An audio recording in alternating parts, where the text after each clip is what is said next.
Passport आता मिळणार फक्त 8 दिवसात. किचकट प्रक्रिया झाली सोपी आणि सुलभ.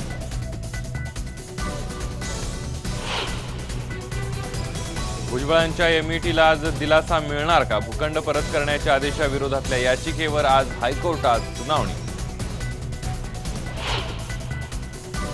पंतप्रधानांनी घेतली कॅबिनेट बैठक. सरकारी योजना लोकांपर्यंत नीट पोहोचवा, मंत्र्यांची केली कानउघडणी. बेजबाबदार आणि कामचुकार सरकारी कर्मचाऱ्यांवर कारवाई करा, गरज पडल्यास नोकरीवरून काढून टाका, पंतप्रधान मोदींचे सचिवांना आदेश. गुलाम अलींचा मुंबईतला कार्यक्रम पुन्हा रद्द. चित्रपट सेनेनं कार्यक्रमाच्या आयोजकांवर टाकला दबाव. अजिबात मान्य नाही आम्हाला हा कायदा. या कायद्याने आम्ही मरून जाऊ. एवढं भाडं भरणार कुठून?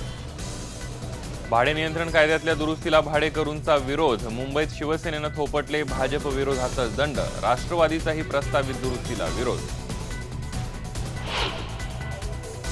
विनापरवाना रॅली प्रकरणी नागपूरचा गुंड संतोष आंबेकरवर गुन्हा दाखल. तर एका घरावर बेकायदा कब्जा केल्याप्रकरणी होणार मोक्कांतर्गत कारवाई.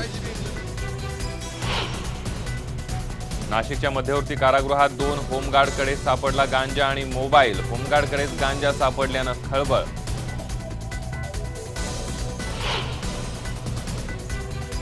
आणि बोरिवली रेल्वे स्टेशनचं रुपडं पालटलं. रेल्वे स्टेशनच्या भिंतींवर चित्रांची सजावट.